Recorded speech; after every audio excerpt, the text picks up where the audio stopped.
오늘 이 시간에는 하나님께 순종하라 이와 같은 제목으로 신명기 말씀을 나눠보겠습니다. 우리는 지난 시간에 이어서 신명기 28장을 계속적으로 나누고 있는데 28장의 말씀을 간단히 말씀드리면 하나님의 백성 이스라엘은 마땅히 하나님께 순종해야 된다라는 것입니다.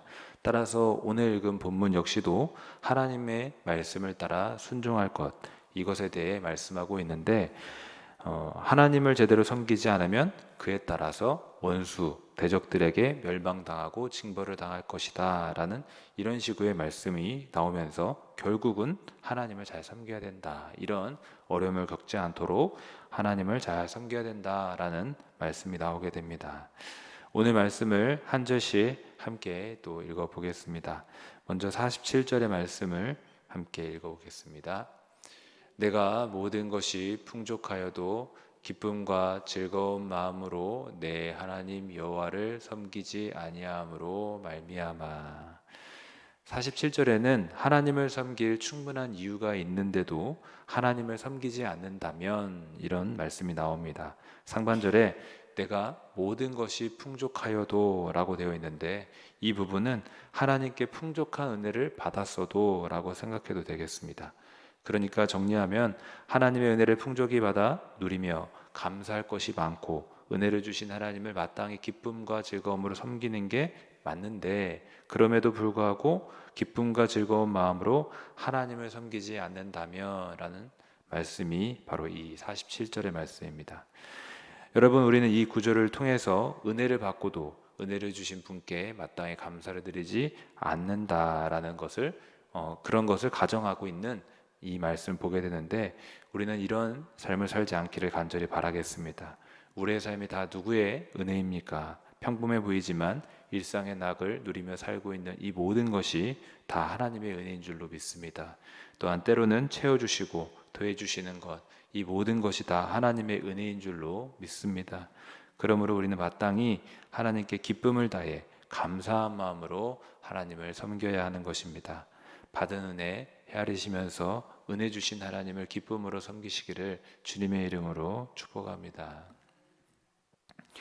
자, 그런데 오늘 본문은 마땅히 감사와 기쁨으로 하나님을 섬겨야 하건만 만일 불순종, 불신앙으로 살아갈 때 어떤 결과가 있을 것인지에 대한 말씀이 나옵니다. 어떻게 된다? 줄이고 목마르고 헐벗고, 즉 한마디로 표현하면은 가난의 저주가 있다 말씀하고 있는데, 그런데 이 말씀은 단순히 육적으로 어떤 경제적으로 줄이고 목마르고 헐벗는 것을 의미하는 것이 아니라 그 이상의 의미, 영적인 가난, 정신적인 가난, 마음의 공고한 어떤 그런 상태를 의미하기도 하는 것입니다. 그런데 거기에 더 심한 징벌이 있는데, 중반부터 보시면 모든 것이 부족한 중에서 여호와께서 보내사 너를 치게 하실 적군을 섬기게 될 것이니 라고 이렇게 기록되어 있습니다. 무슨 말씀인가? 적군이 쳐들어오고 그들에게 패배함으로 결국 그 원수 적군 앞에 무릎을 꿇고 결국 그들을 섬기게 될 것이라는 말씀입니다. 특별히 여기 하반절에 그가 철멍에를 내 목에 메워라는 이런 표현이 있는데, 나무 멍에가 아닙니다. 철멍에로서 가장 무겁고 또 강하게 속박한다라는 그런 의미가 이 철멍에 안에 담겨 있습니다. 따라서 원수 적군이 불순종한 이스라엘을 향하여 강하고 무겁게 속박한다, 압제한다, 그런 의미가 되겠습니다. 불순종의 결과는 이렇게 끔찍한 것입니다. 또 이어지는 말씀 역시 불순종한 이스라엘에게 하나님께서 징계를 내리시되 어떤 다른 나라가 쳐들어와서 이스라엘을 치게 할 것이다 라는 말씀이 나옵니다. 49절 역시 한 번 더 읽겠습니다. 곧 여호와께서 멀리 땅끝에서 한 민족을 독수리가 날아오는 것 같이 너를 치러 오게 하시리니 이는 내가 그 언어를 알지 못하는 민족이요. 언어를 알지 못하는 민족이 이스라엘을 치게 할 것이다 라고 합니다. 그렇다면 여러분, 이 말씀이 이스라엘에게 이루어졌는가? 아시다시피 하나님 앞에 우상 숭배하고 하나님을 떠났던 북이스라엘에게는 아수르가 쳐들어왔었고, 남유다에게는 바벨론이 쳐들어와서 결국 멸망당하게 되었습니다. 그렇다면 하나님이 이와 같이 심판의 도구로 쓰시는 적군들이 대적들이 이스라엘에게 어떻게까지 행할 것인가, 그 말씀들이 이어 나오게 되는데 50절을 읽어보면은 그 용모가 흉악한 민족이라 노인을 보살피지 아니하며 유아를 불쌍히 여기지 아니하며 라고 해서 상대적으로 사회적으로 약자라고 하는 나이 든 노인, 나이 어린 유아들까지도 불쌍히 여기지 않을 것이다. 그런 잔인한 자들이 이스라엘을 치러올 것이다 라고 하는 말씀입니다. 참으로 포악한 이들입니다. 사람이라면 약자를 도와주고 싶고 약자들에게는 뭔가 해를 가하고 싶지 않은 게 일반 보통 사람들의 마음입니다. 그런데 약자들도 가차없이 해를 가하는 이들, 아주 부정하고 무자비한 이런 이방 민족들이 쳐들어오게 될 것이다 라는 말씀이 기록되어 있습니다. 그런데 중요한 것은 이런 포악하고 잔인한 자들을 누가 일으키신다 라고 기록하고 있습니까? 하나님께서 불순종한 이스라엘을 심판할 목적으로 하나님께서 일으키신다 라고 기록하고 있습니다. 여러분, 우리는 이걸 보면서 항상 하나님의 놀라운 구원과 그 자비를 알아야 하지만, 그것에 마땅히 감사해야 되지만, 이 말씀들을 보면서 하나님의 심판은 정말 두렵고 떨린다라는 사실 역시 기억해야 되겠습니다. 하나님의 구원과 복, 풍요를 누리면서도 감사치 않고 주를 떠나면 하나님은 때로는 강한 채찍을 드시는 것입니다.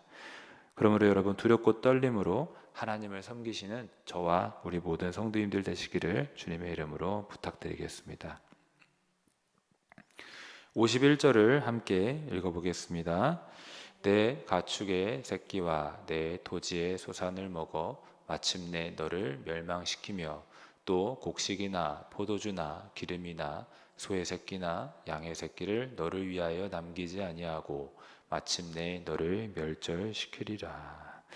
모세는 이스라엘 백성들에게 계속적으로 불순종의 결과들에 대해서 나열하고 있습니다. 하나님을 떠난 이스라엘에게 적군이 쳐들어올 것이고 멸절시킬 것이며, 심지어 가축의 새끼를 그들이 먹어치우고 힘들여 씨 뿌리고 거둔 토지 소산도 적군들이 먹어치울 것이다. 게다가 포도주나 기름, 소의 새끼나 양의 새끼, 이스라엘 입장에서 너무 중요하다 여기는 그 모든 것들을 조금도 남기지 않고 갖고 가버릴 것이다 라고 합니다.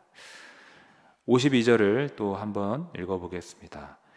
그들이 전국에서 내 모든 성읍을 에워싸고 내가 의뢰하는 높고 견고한 성벽을 다 헐며 내 하나님 여호와께서 내게 주시는 땅의 모든 성읍에서 너를 에워싸리니.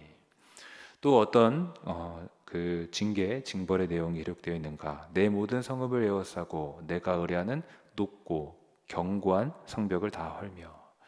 인간의 노력으로 적군을 이기기 위해서, 또 방어하기 위해서 열심히 세웠던 그 성벽이 속수무책으로 당하는 장면이 바로 나오게 됩니다. 적군이 못 쳐들어오게 높이, 그리고 무너지지 않게 세운 그 성벽이 단숨에 헐린다라고 합니다. 이게 어떤 의미를 전달해 줍니까? 하나님이 지켜주시지 않으면, 불순종하여 하나님의 도움을 받지 못하면 제 아무리 강한 성벽도 다 허물어진다라는 것을 보여주는 것입니다. 하나님 없이도 잘 살 수 있다고 자부하면서 자기 힘을 내세우고 자기의 능력만을 내세웠던 그런 성벽조차, 인간의 힘을 상징하는 그 성벽조차도 결국은 강한 대적 앞에 와르르 무너질 수밖에 없다라는 것입니다. 하지만 여러분, 반대로 인간의 능력은 부족해도 하나님께서 함께하여 주시면, 지켜주시면 그 성벽이 완전히 든든하게 서게 될 줄로 믿습니다. 하나님이 보호하시는 성벽이 되는 줄로 믿습니다. 무너지지 않는 강한 성이 되는 줄로 믿습니다. 불말과 불병거가 보호하시는 성벽이 되는 줄로 믿습니다. 따라서 여러분, 나 비록 약하지만 하나님이 보호하시는 강한 성벽을 구축할 수 있기를, 그래서 순종함으로 나아갈 수 있기를 주님의 이름으로 축복합니다. 52절에 이어서 53절을 보시면은 내가 적군에게 에워싸이고 라고 합니다. 52절에도 에워싸인다라는 말씀이 나왔는데 53절 역시도 적군에 에워싸인다라는 말씀이 나옵니다. 내가 적군에게 에워싸이고 맹렬한 공격을 받아 곤란을 당함으로 내 하나님 여호와께서 내게 주신 자녀 곧 내 몸의 소생의 살을 먹을 것이라. 그런데 적군에 의해 성이 사방으로 온통 에워싸이면 어떤 일이 벌어질까? 방금 읽은 말씀에 기록되어 있는데 아마도 성 안에 있는 사람들은 성문을 통해 외출할 수 없을 것입니다. 밖으로 나가지 못할 것입니다. 그리고 그러다 보면은 밖에서 어떤 식량 조달도 안 될 것이며 성 안에 있는 사람들은 식량이 점점 필연적으로 줄어들 것입니다. 이렇게 극도로 사람들이 그 성 안에 있는 사람들은 굶주리게 되는 상황이 벌어지게 되는데 그러면 결과적으로 또 어떤 일까지 벌어질 수 있는가? 차마 입에 담기 어렵지만 53절 하반절에 내 몸의 소생의 살을 먹을 것이라 라는 말씀이 이루어질 수 있다라는 것입니다. 자기 자녀까지 식량이 부족하여 굶주림으로 말미암아 자기 자녀까지 먹는 일이 있을 수 있다라고 이렇게 기록이 되어 있습니다. 그런데 어떤 이들은 과연 그런 일이 있을 것인가? 모세가 이스라엘 백성들에게 너무 겁을 주고 있는 게 아닌가? 그런데 실제 역사적으로는 이런 일이 이루어졌습니다. 아람 왕 벤하닷이 사마리아 성을 에워쌌을 때 성 안에 먹을 것이 없자 자녀들을 삶아 먹는 일이 실제 역사 속에 벌어진 적이 있었습니다. 참 비극적인 일이었습니다. 하나님을 떠났고 그로 인해 하나님의 복을 받지 못하자 영적, 경제적, 정신적 굶주림이 극에 달하 사람들은 차마 인간으로서는 할 수 없는 일까지 하게 됐던 것입니다. 사람 간의 사랑, 우정, 이런 모든 것들이 식어버렸습니다. 54절에도 그런 말씀이 나옵니다. 너희 중에 온유하고 연약한 남자까지도 그의 형제와 그의 품의 아내와 그의 남은 자녀를 미운 눈으로 바라보며. 어떤 말씀입니까? 온유하고 아주 성품이 좋은 남자라도 착하다, 순하다 하는 그런 남자들도 배가 고픈 그 극한의 상황까지 몰리자 형제, 품의 자녀, 자녀를 사랑하는 마음이 다 사라져서 미운 눈으로 보고 있다라는 것입니다. 참으로 안타까운 모습인데 참 입에 담기 껄끄러운 말씀인데 이스라엘 백성들에게 불순종의 결과가 이와 같을 것이다 라고 모세는 계속 가감없이 선포하고 있습니다. 55절 역시도 아무것도 남음이 없는 그런 비극적인 상황에 대해서 설명을 하고 있습니다. 하반절에 그에게 남음이 없는 까닭일 것이며 아무것도 남지 않는. 또 56절을 보시면은 너희 중에 온유하고 연약한 부녀 곧 온유하고 연약하여 자기 발바닥으로 땅을 밟아보지도 아니하던 자라도 자기 품의 남편과 자기 자녀를 미운 눈으로 바라보며 가족 간의 사랑도 식어가는 그런 한 단면을 보여주는 말씀입니다. 자기 발바닥으로 땅을 밟아보지도 아니하던 여자가 나옵니다.